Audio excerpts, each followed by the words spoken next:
There are moments in history when the air itself seems to hold its breath, when nations do not yet realize they are standing at the edge of a precipice.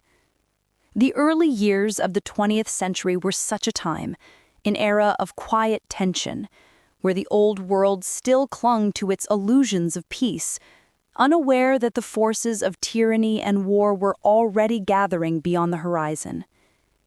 Empires still believed themselves immortal. Children played in streets that would one day become battlefields. And somewhere, in the far corners of the world, destinies were already being written, lives forged not by choice, but by the path history would demand of them. Across Europe, political thunderclouds rolled silently over countries still recovering from the Great War. The Treaty of Versailles had promised peace, but its ink carried poison. Economies collapsed, pride was wounded, and in the shadows of rising resentment, new movements began to whisper of power, purity, conquest. The world was exhaling its last breath of innocence. Kings, ministers, and generals debated borders and reparations, unaware that none of their arguments would matter once the next storm broke. Half a world away, in a small colonial port city pressed against the winds of the South Pacific, an infant girl drew her first breath. Her birth did not echo in halls of power. No bells rang, no headlines marked the moment. Yet history would one day remember her as one of the most dangerous women who ever lived. She did not arrive in a palace, but in a home trembling beneath the weight of poverty and abandonment. She would grow not in comfort, but in the harsh light of survival. Her name was Nancy Grace Augusta Wake. Born in Wellington, New Zealand, in the year 1912. She came into a world already bruised by the aftermath of one war, and unknowingly destined to fight in another far more brutal than anyone imagined possible. Her parents were descendants of Irish immigrants, spirited, stubborn, survivors of generations who had known famine, displacement, and the weight of empire.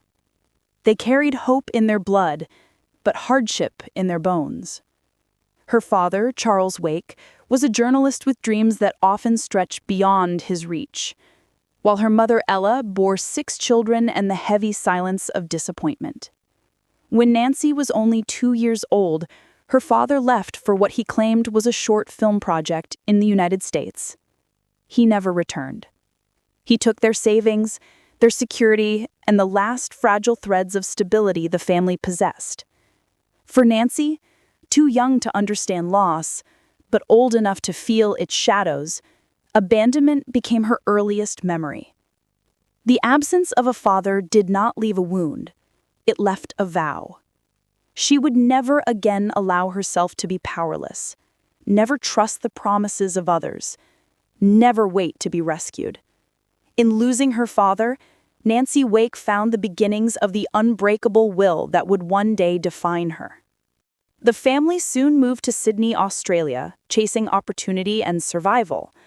The journey across the sea was not a voyage of hope, but of necessity, as thousands of displaced families sought new beginnings in foreign lands. Australia was vast, sun-scorched, and unforgiving. It was a place where only the resilient could thrive. In these lands of red dust and harsh winds, Nancy grew from a fragile child into something else entirely. Sharp-eyed, restless, unwilling to bow to convention. She was not the quiet daughter her mother had hoped for. She climbed trees while other girls sewed. She ran barefoot through streets challenging boys twice her size. Her spirit was not rebellious for mischief's sake. It was in rebellion against every force that tried to confine her. The world around her taught hard lessons. Poverty taught her resourcefulness. Loneliness taught her self-reliance. And the judgment of others, those who whispered about her broken family, her absent father, taught her that dignity is not something given. It is something seized and protected. Nancy Wake learned early that life would not hand her purpose. She would have to forge it with her own hands. By the age of 16, The call of the wider world had become too strong to ignore. She was not content to remain another girl confined to domestic expectation, condemned to obscurity. She saved what little money she could, accepted work as a nurse, and set off alone. She traveled first to New York, then to London, cities pulsing with modernity, alive with possibility. She was young, unaccompanied, and without protection. Yet she walked through these great cities with an air of defiance that dared the world to underestimate her. She did not yet know it, but her rebellion against ordinary life was not simply ambition. It was preparation. In London, an opportunity arrived that would change everything.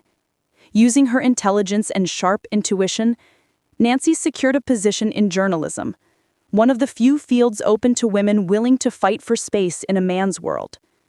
Her assignments soon sent her across Europe, interviewing political leaders, diplomats, and unknowingly the architects of a coming catastrophe. It was during these travels that Nancy would come face to face with a force darker than anything she had imagined, one that would ignite a fire within her that would burn until the end of the war and beyond. It happened in Vienna, a city once called the heart of European culture, but now tightening under the grip of Nazi ideology. Nancy saw Jewish men and women dragged into the streets, their belongings seized, their faces bloodied as jeering crowds watched, some with indifference, some with cruel delight. Nancy stood still, watching as uniformed men shouted orders, boots cracked against pavement, and centuries of civilization collapsed into brutality. In that moment, the glamour of Paris, the charm of champagne nights, all dissolved into a single cold realization. Evil was no longer lurking in the shadows. It was marching openly, and the world was letting it happen. Nancy did not scream. She did not cry. She watched in silence, her heart beating with a rage she had never known. This was not politics. This was not ideology. This was an assault on humanity itself. As soldiers dragged an elderly man by the collar, Nancy made a decision, not yet spoken, but deeply felt. If ever there was a war between freedom and tyranny, she would not stand aside. She would fight. She returned to Paris a changed woman. The lights still glittered, music still drifted out from cafes, but Nancy now walked those streets as someone who could see what was coming, even as others laughed in blissful ignorance. Across the continent, the rhythms of ordinary life continued, but the world was no longer at peace. It was merely counting down to the next great catastrophe. And Nancy Wake, one woman among millions, was already preparing, without even knowing it, to become the kind of fighter the world had never seen. She was only a child when she first learned that the world judged people not by their hearts or virtues, but by the circumstances of their birth. The other children at school never let her forget that she was not quite one of them. The Maori girl, they whispered, not in admiration, but in prejudice. For Nancy's mother, a stern and hardened woman of deep Catholic conviction, refused to let Nancy forget either. She often stared at her daughter with an expression not of love, but of suspicion, as if Nancy were something wild, an unruly spirit that God himself would have to conquer. Nancy, however, felt no guilt for her blood, only for her longing. She longed for freedom, something unimaginable in the small, conservative maritime towns of New Zealand and Australia. Her mother preached obedience. The nuns insisted on humility. The world around her whispered the same command, know your place. But from the beginning, Nancy Wake refused to accept that destiny was something given to her by other people. She believed fiercely, instinctively, that destiny was something one took. At night, she would slip away from her household, not physically, but in imagination, roaming the streets of Paris, London, New York, places she had only read about in secondhand books. She imagined herself not as a wife or servant or schoolteacher, but as someone dangerous, someone capable, someone free. She would stare at herself in the mirror, a young girl with dark hair, fiery eyes, and a jaw set, and whisper quietly, "You were not born to kneel." But if destiny was calling her forward, the 1920s would soon give her the means. The world in motion. The First World War had ended, leaving Europe gasping beneath its ruins. But to Nancy, this collapsing world was not frightening. It was thrilling. It was a world in need of reinvention, and she sensed that the old rules, the rules that had suffocated her childhood, were crumbling. When she was just 16, Nancy made a decision that would define every moment of her life thereafter. She ran away from home. There was no confrontation, no tearful goodbye. Only a quiet morning, a packed bag, and a girl walking down a dirt road toward the nearest port, leaving behind her family, her childhood, and the expectations that had tried to contain her. Many girls would have vanished into history at that moment. Nancy Wake was not one of them. With a forged letter claiming she was older than she truly was, she took a job as a nurse trainee in Sydney. The pay was meager, the hours brutal, but she embraced every second of it. War or no war, suffering would always exist in the world. And Nancy felt that to understand humanity, one must first understand pain. She worked in overcrowded wards where shell-shocked veterans screamed in their sleep and disfigured men hid their faces from the light. She watched children die for want of medicine and old women suffer for lack of hope. And amidst it all, she discovered something powerful within herself. Not fear, not pity, purpose. Perhaps it was here, in the sterile hospital corridors, with the lingering echo of dying breaths, that the seed of her future courage was truly planted. Nancy Wake would never be indifferent to tyranny or allow evil to grow unchallenged. She was not driven by ideology, she was driven by an unshakable belief that some things in this world must never go unanswered. And as fate would have it, evil was already rising across the seas. A newspaper that changed everything. In 1933, a newspaper article fell into her hands. It described in chilling detail a new German chancellor who had risen to power, Adolf Hitler. It spoke of book burnings, of Jews beaten in the streets, of a ruthless new ideology that promised purification through domination. Most people dismissed Hitler as a political oddity, a loud but temporary embarrassment. Nancy read the article with a quiet intensity, and in that instant, she knew. This was not a man who would fade away, this was a man who would ignite the world. She folded the paper carefully, placed it in her coat pocket, and whispered to herself, "If war comes, I will do something.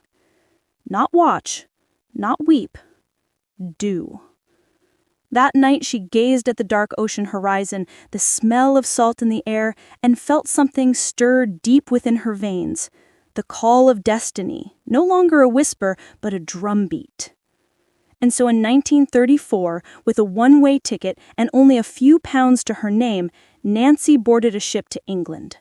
Not as a refugee, not as a dreamer, but as a woman who sensed that history was about to be rewritten, and that she, somehow, would be the hand that helped write it. As the coastline of Australia vanished behind her, she did not look back, because Nancy Wake was no longer running away from something. She was running toward her fate. Europe greeted her not as a stranger, but as a mirror to her own restless soul. The streets of London pulsed with consequence. Men in worn coats debated politics in pubs as if the future of the world could be decided over ale. The scars of the First World War still clung to its buildings, its veterans, its widows. But London, for all its history, still felt too reserved, too restrained for a woman who could no longer be contained. So Nancy looked to the continent. In 1935, she stepped off a train at Gare Saint-Lazare, Paris, and for the first time in her life, she felt she had arrived where she truly belonged. The city was alive with art, music, arguments, smoke-filled cafes where intellectuals rehearsed revolutions with every sentence, Paris was not a city. It was an idea, a declaration. Be who you are and be it boldly. Nancy Wake became exactly that. She found work for Hearst newspapers as a foreign correspondent, young and untested, but brilliant with words. Her beauty opened doors, but it was her fearlessness that kept them open. Editors soon learned that Ms. Wake would not settle for secondhand stories. She insisted on the front lines. And so, in 1935, they sent her to interview the rising star of German politics, Adolf Hitler himself. In Munich, she watched him ascend a podium. The air around him seemed charged, and in the shocked silence of the crowd, she felt something that chilled her to the bone. It was not charisma. It was control. Hitler spoke not merely to the people, but through them, twisting their fears, whispering to their anger, feeding on their humiliation from the last war. As they cheered and raised their right arms, Nancy did not applaud. She felt her jaw tighten. This man is going to set Europe on fire, she thought, and no one is ready for it. She walked out of that rally, the sound of chanting echoing behind her like a prophecy. From that moment, Nancy Wake was no longer simply a journalist. She was a witness, and soon, she would become a weapon. Becoming the woman no one could ignore. Paris changed Nancy in ways even she did not fully comprehend at the time. She transformed from ambitious girl into dangerous woman.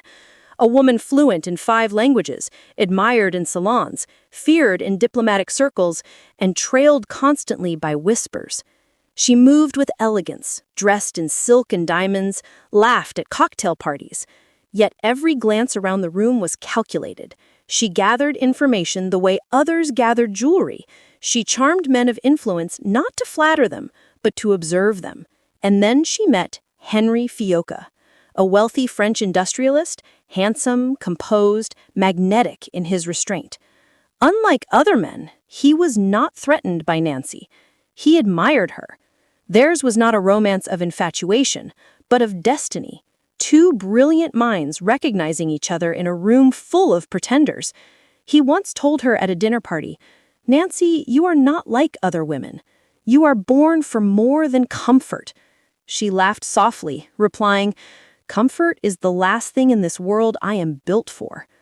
They married in 1939, and just months later, Hitler invaded Poland. Their honeymoon ended with the sound of war sirens echoing across Europe. The storm broke. In September 1939, Paris erupted into chaos. Civilians crowded train stations, foreign diplomats fled with trunks of documents, and soldiers marched through the streets with haunted eyes. France declared war on Germany, a war it was not ready to fight. Henry urged Nancy to flee with him to the countryside. They had enough money to survive, enough connections to remain safe. But Nancy refused. She whispered, "If the Nazis come, I will not hide like a mouse in a hole. I will be here to fight." Henry, knowing her heart could not be changed, supported her decision, though he did not yet understand what it would cost them both. Nancy joined the French resistance almost immediately, leveraging her social status, her intelligence, and her fearlessness to become one of its most valuable operatives. She smuggled messages, organized escape routes, hid Allied soldiers beneath false floors in her villa. Every day she walked the razor's edge between life and death with a calm that unnerved even the most battle-hardened men. The Gestapo began to take notice. They did not know her name, but they knew her code. The White Mouse. Why? Because every time they thought they had caught her, she slipped away. Evidence, witnesses, surveillance, all gone, just when they believed they had cornered her. She was becoming a ghost that haunted the Nazi war machine. But this was only the beginning. For soon, Nancy Wake would cross the line from espionage to direct warfare. She would trade pearls for a pistol, silk stockings for a Sten gun, and emerge not only as a spy, but as the single most wanted woman in all of France. War did not descend upon France like a thunderclap. It slid in silently, like a serpent coiling around its prey. At first, there were only rumors. Then came curfews. Then ration lines. Then the sound of German boots marching across the cobblestones of Paris, each step echoing like a verdict. On June 14, 1940, Paris fell. The city of light went dark beneath swastika banners. Inside a luxury apartment overlooking the Boulevard Haussmann, Nancy Wake stood at the window and watched as German soldiers, arrogant, laughing, certain of their victory, paraded through the heart of the city she had grown to love. Some Parisians watched in tears. Others bowed their heads. Nancy did neither.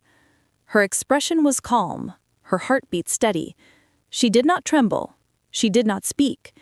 But in that moment, something in her hardened into iron. She turned to Henri. "It's begun," she said softly.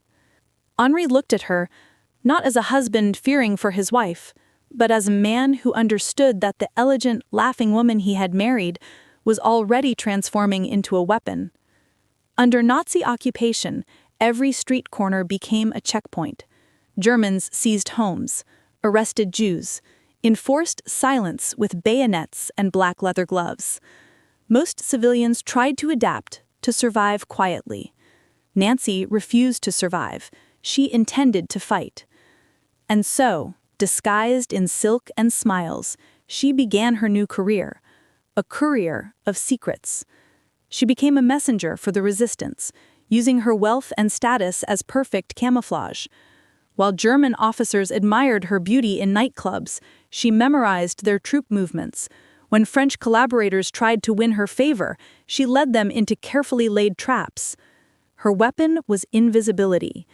They never suspected that the glamorous Madame Fiocca, wife of a wealthy industrialist, was the beating heart of the underground network moving information, money, and human lives out of Nazi hands. At dinner tables, officers would boast about their conquest of France, never realizing that every word spoken in her presence was being passed along to London within 48 hours. She wasn't merely defying the enemy, she was humiliating them. Her first acts of defiance. One cold evening in late 1940, Nancy smuggled her first Allied airman out of France. His aircraft had been shot down over the Loire Valley, and the Gestapo was already searching nearby villages. Disguised as a society hostess, Nancy drove through 3 checkpoints with the airmen hidden beneath sacks of coal in the back of her car. At each stop, she flirted, laughed, and complained about trivialities of French fashion shortages, while a gun lay hidden beneath her driving gloves.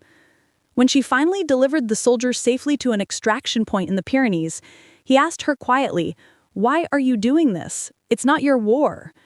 Nancy looked at him, eyes blazing. "If this is not my war now, it soon will be, and I intend to win it." From that moment onward, she never once hesitated in her mission. Each successful escape, each sabotage, each whisper passed in the dark corridors of occupied France, these were not mere acts of resistance. They were declarations. France may be occupied, but it is not conquered. The Gestapo takes notice. At first, German intelligence thought these sabotage efforts were the work of many networks. Then they realized one name kept appearing. A woman, a ghost, a presence in whispers but never in person. They did not know her real name, but they gave her a nickname that would soon terrify them more than any army. Die Weiße Maus, the White Mouse. Because no matter how many traps they set, she always slipped away. Posters with her suspected profile were placed in Gestapo offices. Orders went out across France, find her at all costs. They offered a reward of 5 million francs for her capture. For most people, a bounty that large would be a sentence of doom. For Nancy Wake, it was a mark of pride. But war is not a game. The danger crept closer. One night, while Nancy and Henri hosted a dinner party, a trusted contact arrived at the door, bleeding, barely conscious. The Gestapo had discovered a safe house. Several resistance members had been executed. Nancy did not flinch. She removed the bloodied coat from the man and began issuing orders calmly, as if she were organizing a social event rather than a rescue mission. Henri watched her closely.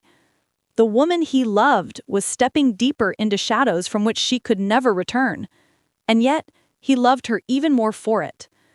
That night, long after their guests had gone, Henri held Nancy's hand and whispered, "No matter what happens, I am with you. But promise me, if the day comes, you will run." Nancy closed her eyes. She did not promise, because deep in her soul, she already knew the truth. She would never run. Not from danger, not from death, not from destiny. As German occupation tightened its grip, Nancy Wake was no longer simply a courier moving secret messages. She had become a lifeline, someone on whom entire networks depended for survival. She slept little, spoke cautiously, and trusted almost no one. Each day was lived with the clarity of a hunted animal, alert, precise, silent. But it was not fear that consumed her, it was responsibility. By 1941, she was moving people across the country: Allied soldiers, Jewish families, political dissidents, anyone marked for death by the regime. The escape lines wound through farmhouses, convents, wine cellars, and dense forests. And at the heart of it was Nancy, coordinating the routes with brilliance and audacity. Yet with each successful operation came greater risk. A traitor, a Frenchman working secretly for the Gestapo, began feeding information to German authorities. Safe houses were compromised. Entire networks collapsed in the night, with many of Nancy's comrades dragged into black vans, never to be seen again. Nancy knew time had run out. One morning, as she approached the Fioca home in Marseille, a neighbor whispered a warning from behind a shuttered window. "Madame Fioca, the Gestapo was here last night. They asked for you by name." For the first time, Nancy's blood ran cold. They knew who she was. Not the White Mouse. Nancy Wake. Leaving Henry behind. Henry insisted she leave immediately. Bags were packed, forged papers ready. But as she stood in their doorway, the world suddenly still, Henry cupped her face in his hands. There were no tears. Nancy did not cry easily, but the silence between them was a kind of death. "If they take you," Henry said softly, "they will torture you. And if they torture you, they will find me." Nancy's voice did not break. "I will come back for you. This is not goodbye." Henry nodded, though both of them knew the truth unspoken. War rarely gives second chances. He kissed her hand, not as a gesture of romance, but of reverence. Then Nancy stepped out the back door and vanished into the night. She would never see her husband again. The Pyrenees crossing. With the Gestapo closing in, Nancy had only one escape route left, a treacherous crossing over the Pyrenees mountains into Spain. The journey was brutal. Days of climbing and freezing rain, nights without shelter, German patrols scouring the foothills, dogs tracking the scent of human sweat through snow-drenched passes. At one point, Nancy collapsed from exhaustion. A guide urged her to turn back. She rose to her feet, eyes blazing, and said the words that would be repeated across resistance circles like legend. "If I die, I'll die standing, not kneeling." And she continued, each step carved not from strength, but from raw willpower. When she finally stumbled into Spain, soaked, blistered, and gaunt from hunger, she did not rest. She demanded instead to be taken to England. Becoming a weapon of war. Upon arrival in Britain, Nancy entered a realm she had only glimpsed in rumors. The Special Operations Executive, a secret organization formed by Churchill with a singular purpose: set Europe ablaze. Nancy volunteered immediately. Many doubted her. A woman? A socialite? Soft hands, painted lips, pearls around her neck? Then came the training. They taught her to kill silently with a single strike, to strip and reassemble a Sten gun in complete darkness, to leap from transport planes into enemy territory with only a codebook and a cyanide pill. They simulated torture. She never broke. When male recruits complained of blisters, she continued training with bleeding feet wrapped in bandages. When others fired rifles with trembling hands, she emptied entire magazines with cold precision. Her instructors began to whisper, "She's not human. She's a force of nature." One officer wrote in his report, "Nancy Wake is the most capable, most determined, and most dangerous operative we have ever trained. Send her to France, and she will cause more chaos than 1,000 soldiers." Churchill approved the mission. Into the darkness once more. On a moonless night in April 1944, Nancy stood at the edge of a Royal Air Force airfield. The engines of a Lysander aircraft roared in the darkness, ready to carry her back into Nazi-occupied France. She wore, not silk, but a resistance uniform. In her boot was a knife, in her pocket, a pistol. In her eyes, a fire that no one, not even Hitler, could extinguish. As the plane lifted off the runway, Nancy looked out the window, her reflection barely visible against the dark sky.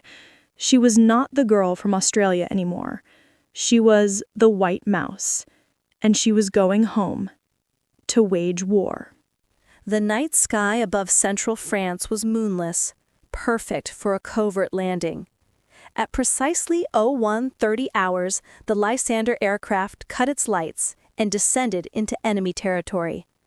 In the darkness, the landscape looked like a patchwork of ghosts. Fields, streams, forests, all shrouded beneath the shadow of German occupation.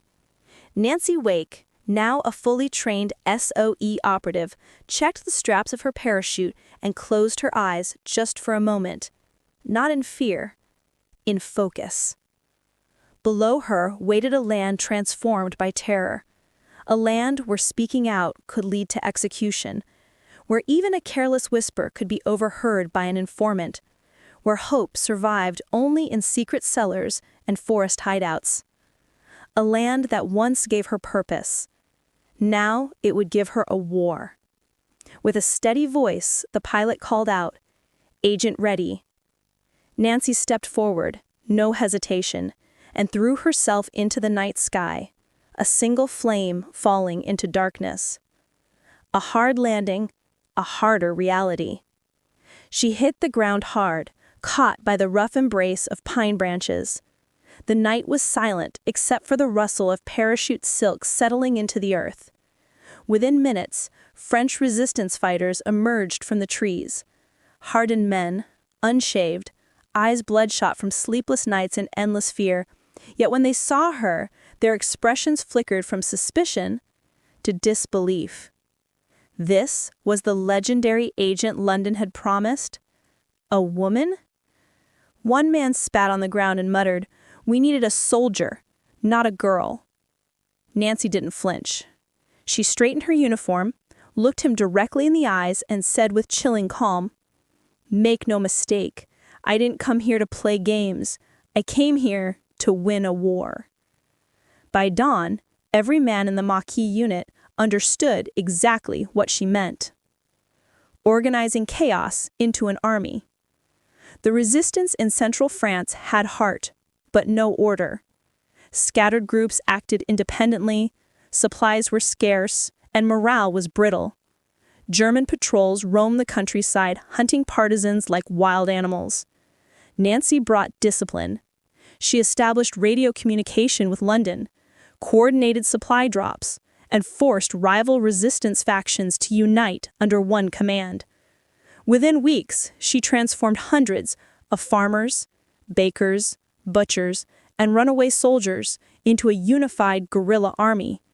Not through kindness, through respect earned by courage. She marched when they marched, ate little when supplies were low, carried her own ammunition, cursed at lazy recruits, and when German patrols got too close, she fought at the front. Men stopped calling her the girl. They began calling her Madame Indestructible. First major operation, the sabotage of Montluçon. It was just past midnight when Nancy led her first major mission as field commander. Their target was a German supply train loaded with ammunition destined for the Eastern Front.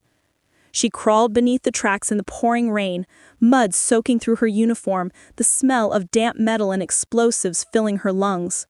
With steady hands, she placed the charges, timed precisely with a watch she had stolen from a German colonel months before.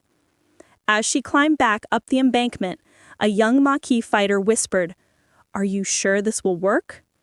Nancy looked at him with a glint of fire. "No," she said. "But if it doesn't, you'll be the first to know." At 03:15, the night exploded. A shockwave ripped through the valley, flames shot into the sky, and the train disintegrated into 1,000 burning shards. For miles, people awoke to the thunder of destruction and hope. Nancy and her fighters vanished back into the forests before any German unit could respond. In London headquarters, her success was marked with a single telegram code: "The White Mouse is back." The Germans strike back. The Gestapo's response was immediate and vicious. Dozens of villages were raided. Men were executed in town squares. Women were taken for questioning. Many never returned. Posters of Nancy Wake appeared on street corners. Reward, 5 million francs. Wanted, dead or alive. Some believed she would run. Instead, she escalated. She led ambushes that annihilated German convoys, destroyed telephone lines, fuel depots, communication centers. She personally executed a German sentry with a silent garrote when he nearly stumbled upon a secret hideout. She did not hesitate. She did not look away. If evil was to be contained, someone had to be as fearless as the darkness itself. Every time the Germans thought they had cornered her, she was gone. Every time informants whispered her location, she was already striking somewhere else. She was everywhere and nowhere. And across occupied France, a quiet belief began to grow, not whispered in fear, but in reverence. The White Mouse cannot be caught. But Nancy Wake was not a myth. She was a woman of flesh and blood, and the war was about to demand everything she had left to give. Night in war has a different silence. It is not peaceful. It is the silence of held breath, of men poised in darkness, of empires waiting to strike. Far from the occupied towns of France, in the secure compound in the English countryside, a woman stood alone beneath a cold moon, her parachute straps tightening across her shoulders. The wind tugged at her dark hair, and for the first time in months, Nancy Wake felt something almost forgotten: purpose, guided not by rage, but by destiny. She was no longer a messenger. She was a weapon. Her escape from France had been brutal. Hunted by the Gestapo, forced to leave her husband behind, Nancy had crossed the Pyrenees on foot, in snow so deep it swallowed the legs of mules. She had bled, she had nearly died, yet she never looked back. In London, she presented herself to the British Special Operations Executive, Winston Churchill's secret army, created for one purpose: to set Europe ablaze. They expected a frightened refugee. Instead, they found a woman whose spirit radiated like flint against steel. Training began with suspicion. Male recruits eyed her with doubt. Some scoffed at the idea of a woman in sabotage operations. But Nancy did not argue. She simply outperformed them. In hand-to-hand combat, she tossed men twice her size to the mat with bone-snapping precision. In weapons training, she drilled with such relentless accuracy that instructors began timing the men against her. In silent killing techniques, garrotes, blades, and bare-handed strikes, she did not hesitate.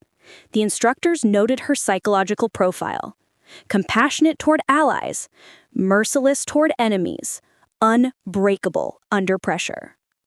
But training was not only physical.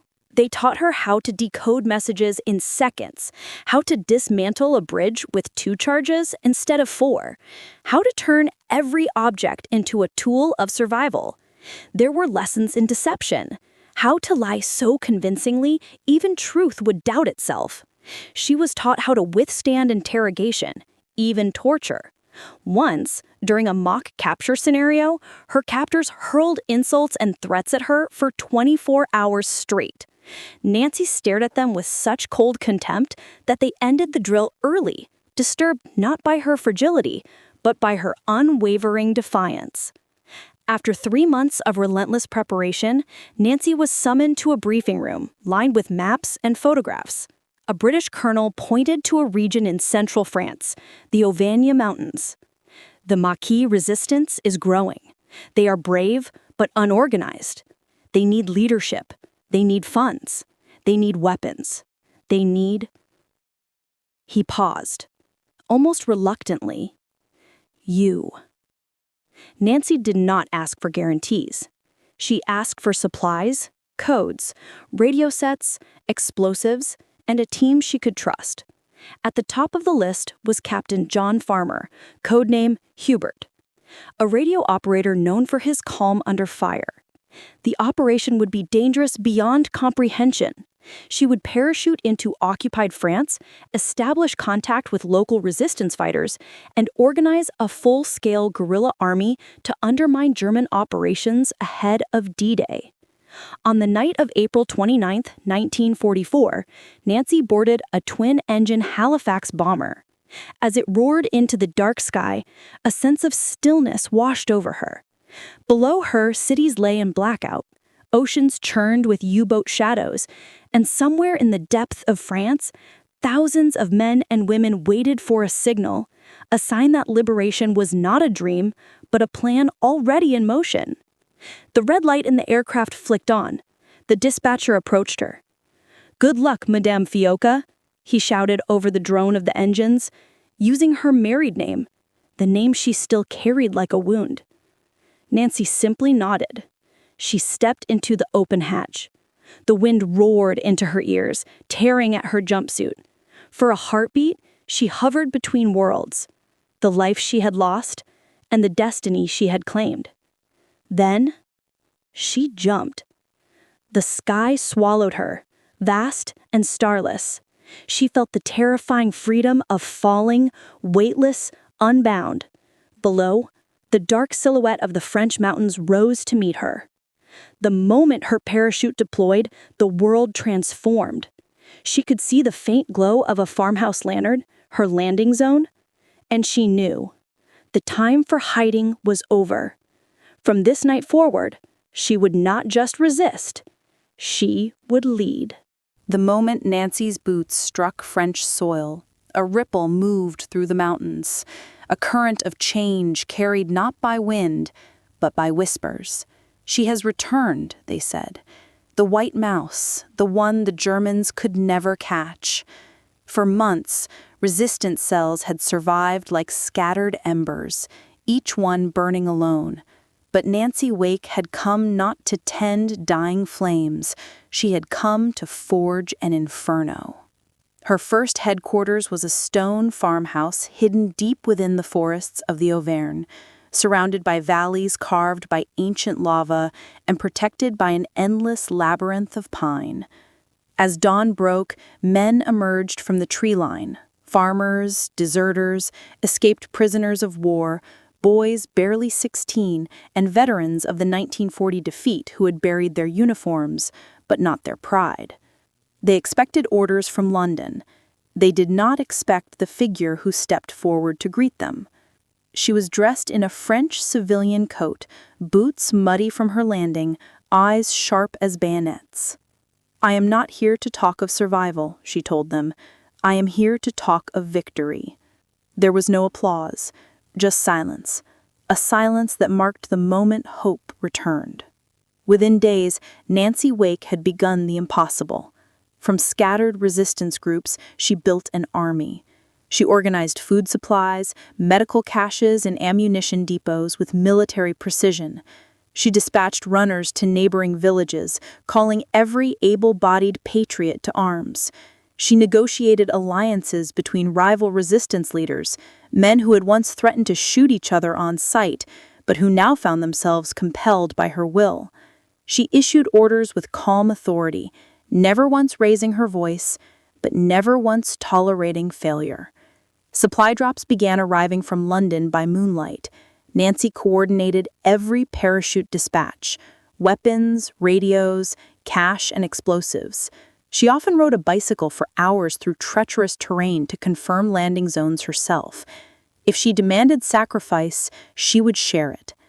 In one night alone, she cycled over 300 kilometers to replace a radio destroyed in a skirmish, without rest, without stopping. When she returned at dawn, the men stared in disbelief. One muttered, "She rides like the devil is chasing her." Another replied, "No, like she is chasing the devil." As her forces grew, her operations escalated. German supply trains were derailed with calculated brilliance. Bridges vital to troop movements vanished into fire.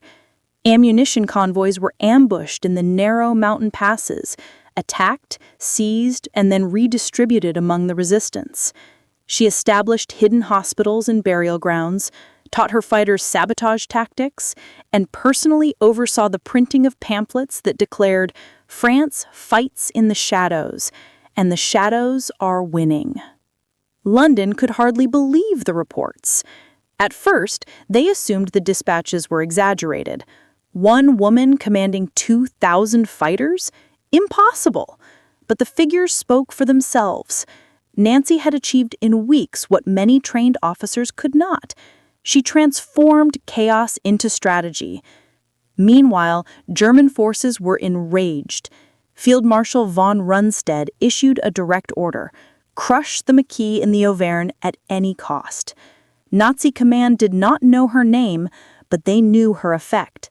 They began to hear legends among their own troops, stories of a phantom woman who appeared in villages just before they were liberated, of German convoys vanishing along moonlit roads, of radio transmissions signed only, "The mouse is awake." Finally, the Gestapo identified her. They issued a bounty, 5 million francs for the capture of Nancy Wake, dead, not alive. Posters bearing her likeness were nailed to trees and village walls. Her features were described in cold detail: dark hair, fair skin, red lips. "Do not be deceived by appearance," the warning read. "She is the most dangerous of all Allied agents." Nancy tore one of the posters down, crumpled it in her hand, and laughed. That night, she gathered her commanders in the candlelit wine cellar headquarters. A crude map was spread across the wooden table. German armored divisions were closing in. They had tanks, artillery, aircraft. The resistance had old rifles, hunting knives, and homemade explosives. "We don't have to win every battle," Nancy told them, "just enough to break their spine before the Allies arrive." And so began the largest sabotage campaign in occupied France. In the days ahead, every valley would erupt in flames. Every railway line leading to Normandy would be turned to ash. Every whisper in the hills would carry the same message: the white mouse is no longer running. She is leading the hunt. War crept into the mountains not with warning, but with thunder. At dawn, the sky trembled with the distant hum of engines. German reconnaissance planes slicing through the mist, scanning the valleys like vultures seeking the dying. Nancy Wake stood at the ridgeline, binoculars pressed to her eyes, watching the rising shadows of mechanized columns moving through the foothills. Tanks, armored cars, truckloads of infantry, a force built for annihilation. They had come to crush the Maquis, her Maquis. She lowered the binoculars. Her face was calm, as if carved from stone. But inside her chest, a storm raged. These hills held not only fighters, but farmers, women, and children. people who had chosen resistance over slavery. Their fate, she knew, rested on her decisions now. In the command cellar, once a wine storage room, now the nerve center of an underground army, her officers gathered around the map. The candles flickered, casting shadows that seemed almost alive. Every man in that room had seen battle, yet every eye fixed on Nancy as she entered. The Germans are coming to destroy us, which means they are afraid of us. That is our advantage. Fear makes them predictable. Murmurs of agreement rose. She pointed to the narrow pass of Montmouchet, a natural bottleneck carved by glaciers thousands of years earlier. Only one armored column could pass at a time. We will make our stand here. Ambush from the heights, explosives in the ravine, cut off their retreat. There was silence for a beat, then nods. The Maquis were outnumbered and outgunned, but with Nancy's tactics, they would be fighting on their own terrain, like wolves defending the den. By nightfall, the mountain was alive with motion. Resistance fighters dragged crates of munitions through the pine forests, their boots sinking silently into beds of needles. Farmers brought mules loaded with food and water. Radio operators tapped out final messages to London. German forces advancing. We will hold. Request immediate support. There would be no answer tonight, perhaps none tomorrow. They were alone. As the sun set, Nancy walked among the men preparing for battle. Many were barely more than boys, their hands trembling as they loaded rifles. She placed a steady hand on each shoulder. She did not offer false comfort. She spoke only truth. You are fighting so that your children will not bow to tyranny. If we fall here, let it be known we chose to fall as free men. At dawn, the first German tank rolled into the pass. And then, the mountain exploded. Controlled charges detonated along the cliffs, sending boulders crashing onto the road below. Pines snapped like matchsticks. In the chaos, Maquis fighters emerged from hidden nests and opened fire. German infantry scrambled to return fire, but found themselves pinned. The pass had become a kill zone. Nancy coordinated the battle from a forward position, moving between trenches, relaying orders with fearless clarity. When a group of resistance fighters hesitated under withering machine gun fire, she stood, grabbed a Bren gun, and unleashed a burst that silenced the position. "Yup. Move!" she yelled, not as a commander, but as one of them. Hours passed. The smoke thickened. German forces, shocked by the ferocity of the ambush, called in air support. Bombers circled overhead, dropping payloads blindly into the woods. Trees burst into flame. The sky turned black with ash. Still, the Maquis fought on. Then came the moment that would mark Nancy forever. A young messenger sprinted through the smoke, his face streaked with dirt. "Madame, the northern flank is falling. They've brought flamethrowers. If they break through, they'll encircle us." Nancy's jaw tightened. She knew what must be done. Signal the retreat to Phase Line B. Phase Line B was a fallback position deeper into the mountains, but triggering it meant leaving behind the villages at the foothills and the civilians hiding in them. "Madame," one of her captains whispered, "those villages." She closed her eyes just for a moment. When she opened them, they burned with resolve. "If we don't retreat," she said, her voice steady, "we will be wiped out, and the Germans will have a clear path to all the villages. We fall back now, live to strike again." The order was given. The Maquis withdrew not in panic, but with discipline. Cover fire from the ridge slowed the German advance long enough for the main force to disappear into the labyrinth of the forest. Nancy was the last to leave her post. She looked back only once, down the smoking valley, now crawling with German soldiers.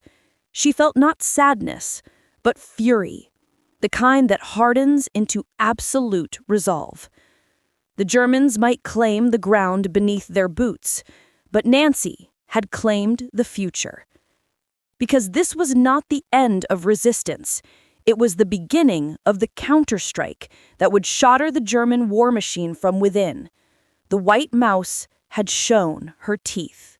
There are moments in war when the fate of nations hinges not on the clash of armies, but on the silent work of unseen hands.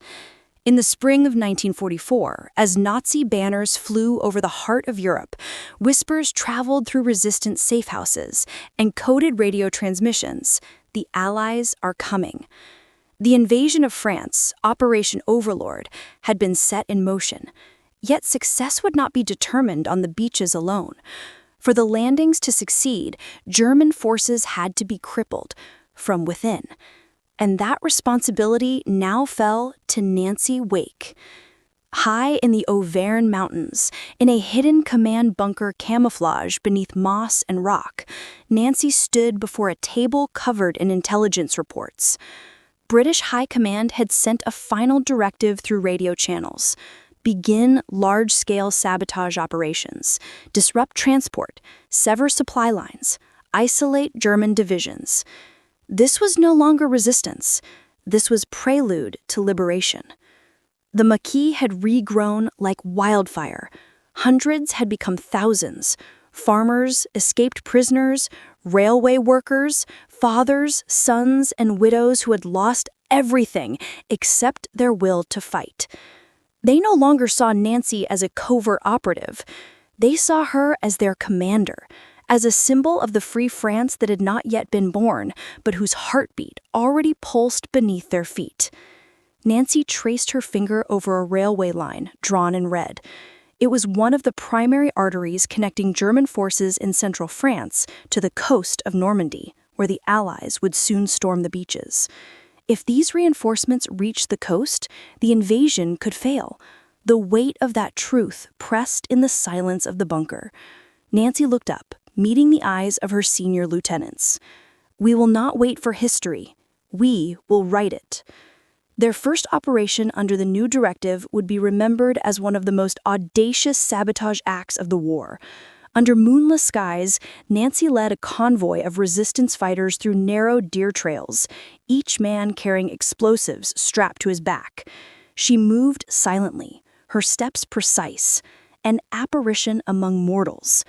They reached the viaduct at Saint-Étienne, a towering steel bridge spanning a deep gorge. German guards patrolled the perimeter, their helmets glinting in the faint light of the stars. Nancy gave a single hand signal.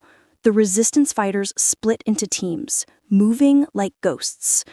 Charges were placed at structural weak points along the viaduct's underbelly, each time to detonate in sequence, ensuring total collapse. As the last detonator was secured, Nancy checked her watch. In 23 minutes, a German train was scheduled to cross. No retreat. No second chance. Nancy and her team withdrew into the forest's edge, taking cover behind ancient oaks. The night held its breath. Then, in the distance, the low, steady rumble of a locomotive. A column of smoke appeared above the trees, followed by the glint of the steel engine. Nancy's eyes narrowed. The train was loaded. Carriages packed with soldiers, ammunition, and armored vehicles bound for the coast. Nancy raised her hand. Click. The night erupted in fire. The center of the viaduct disintegrated in a roar that shattered the silence for miles. Steel twisted like paper. The train plunged into the gorge, swallowed by a maelstrom of flame and smoke. The sky pulsed with the orange light of destruction, and with it came a cry that rose from the forest, a cry that shook the mountains. Vive la France! The Germans would respond with fury. They would send armored divisions into the mountains to hunt this phantom army. But Nancy anticipated this. She had already ordered secondary ambush positions prepared. Every move the Germans made tightened the noose around their own throats. This was no longer resistance. This was war. They came before dawn. No warning, no mercy. The crack of rifles echoed through the valley like the sound of the world being split in half. German trucks rolled in, steel monsters crawling across the earth, with black helmeted soldiers marching behind them, methodical and silent, as though death itself had been drilled into formation. The villagers of Schoed's had offered bread to the resistance, nothing more. A loaf of bread, a sip of wine, a place to rest weary feet. And for that, for the crime of kindness, the entire village was sentenced to die. Nancy watched from the forests above, binoculars pressed so hard against her eyes they left bruises. Smoke began to rise from the thatched roofs. The Germans were burning everything: barns, homes, the church where children had been baptized. Those who ran were shot. Those who stayed were herded into the square. Nancy could see mothers clinging to their children, hands trembling in the air, lips moving in prayer. There was no negotiation, no tribunal. The order was swift. The commander raised his pistol, and the first civilian crumpled to the earth. Nancy's knees buckled. She had led the Maquis here. She had brought war to these gentle people. Now they were paying the price in flesh and fire. "We have to go down there," one of her men hissed, rage shaking his voice. Nancy grabbed his arm with iron strength. "No," she whispered. Her voice didn't crack, not in front of her fighters. "We go down there, we all die, and tomorrow they will kill another village and another.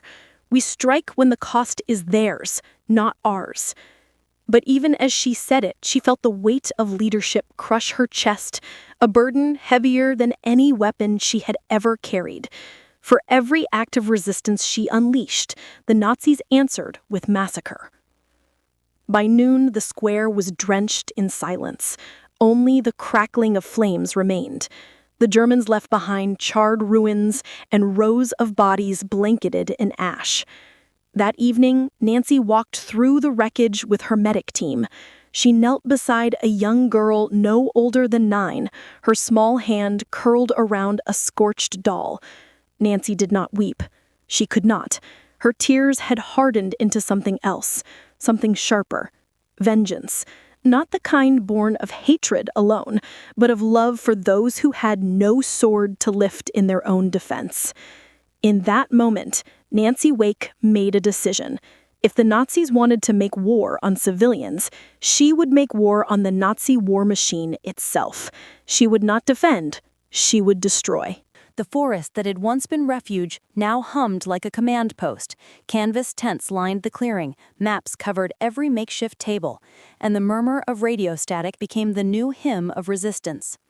Nancy moved through it with the slow, certain gait of a woman who carried the fate of thousands in her chest. The massacre at Schoed's had sharpened her, not into a monster, but into a strategist whose compassion had learned to speak in terms of logistics and timing. She no longer accepted heroism as improvisation. She codified it into plans that could be taught, repeated, and multiplied. Under her direction, the Maquis adopted discipline, sentry rotations, ration schedules, coded signals for withdrawal, and layered ambush protocols that turned narrow mountain roads into death sentences for occupying convoys. These were not ragged bands anymore. They were units operating like clockwork, each man and woman understanding the role they played in a larger design. Yet with effectiveness came attention. The Germans, humiliated repeatedly by collapsing supplies and shattered trains, swung from fury to obsession. The Gestapo poured resources into the hunt for the phantom commander whose name surfaced in terrorized whispers.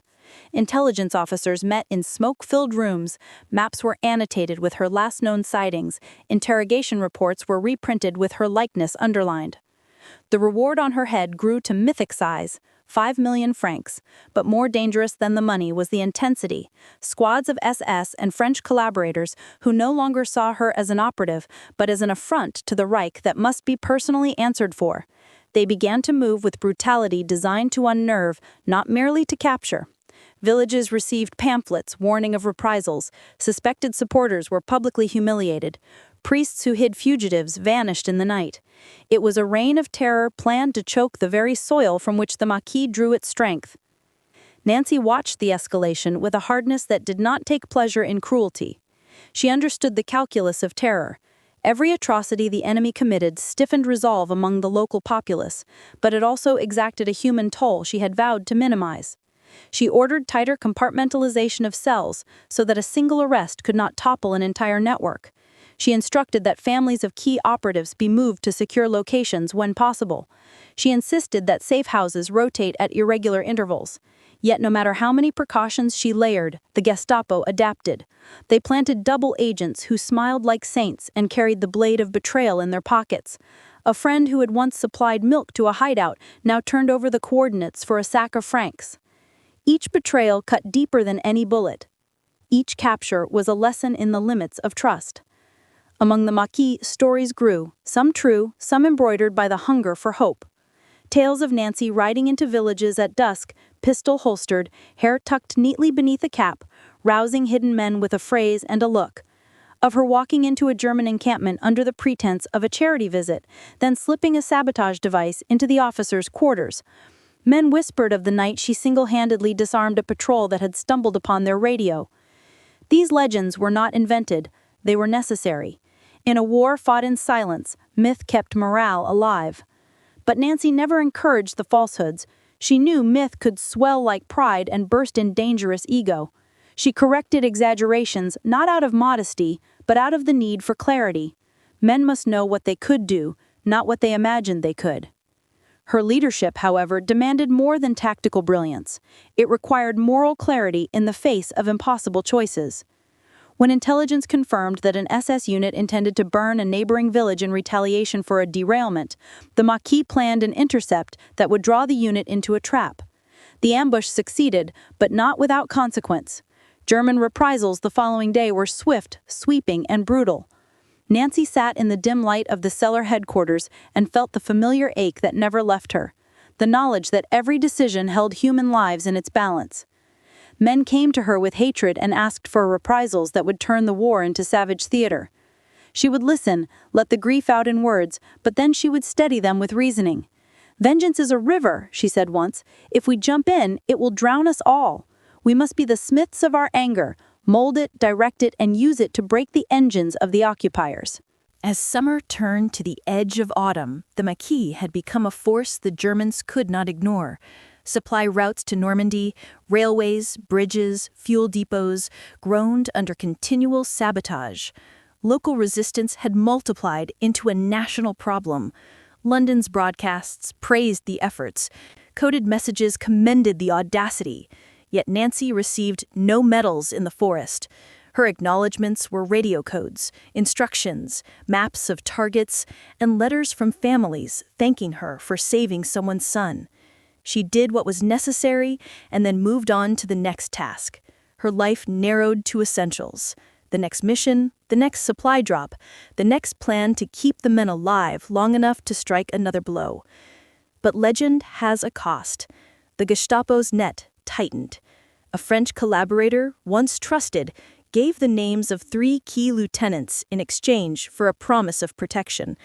In the space of a single week, several cells went dark. Men were seized in dawn raids, tortured for hours, and left broken in the dust. Nancy, working the radio until her fingers bled from the keys, coordinated rescues and evacuations, but she could not save them all. Each loss weighed like a stone in her chest, yet the movement she had forged endured because she had taught it to be more than personalities. It had structures that survived disappearance. Even so, the emptiness left by the missing, voices absent at the tables, boots gone from the ranks, hollowed her nights. And still, the Maquis struck. For every village burned, 10 rail lines were severed. For every collaborator who spoke, 10 more tools of the Nazi war machine failed. The balance shifted, not by a single battle, but by the cumulative pressure of 1,000 precise wounds. The Germans began to redeploy forces to repair and guard, forces that might otherwise have opposed the Allied landings. Nancy's small, bitter victories were knitting themselves into the larger fabric of liberation. Yet she refused to romanticize the cost. Each operation bore a ledger of loss. Each success required grief in payment. In the forest headquarters, amid maps smeared with coffee and fingerprints, Nancy allowed herself the rare indulgence of reading a letter from London. Short, bureaucratic, and knowing. It spoke of appreciation, of the vital role their actions played in the greater plan, and it closed with an instruction: maintain pressure until D-Day. She folded the paper slowly, feeling the brittle satisfaction of being part of something larger, and then she looked up at her commanders. "We hold," she said simply. "We cut them down until they cannot move." Their faces, tired but unbroken, answered with a resolve that needed no further speech. The hunt would continue, the losses would grow, but in the calculus of war, Nancy had become both pivot and blade, a leader who could turn grief into strategy, who could bear the weight of 1,000 lives and still find the courage to plan the next strike. As winter approached and rumors of invasion swelled across radio waves, one thing remained certain: Nancy Wake would not stop. The Maquis had become an army, and the army was coming for the invaders.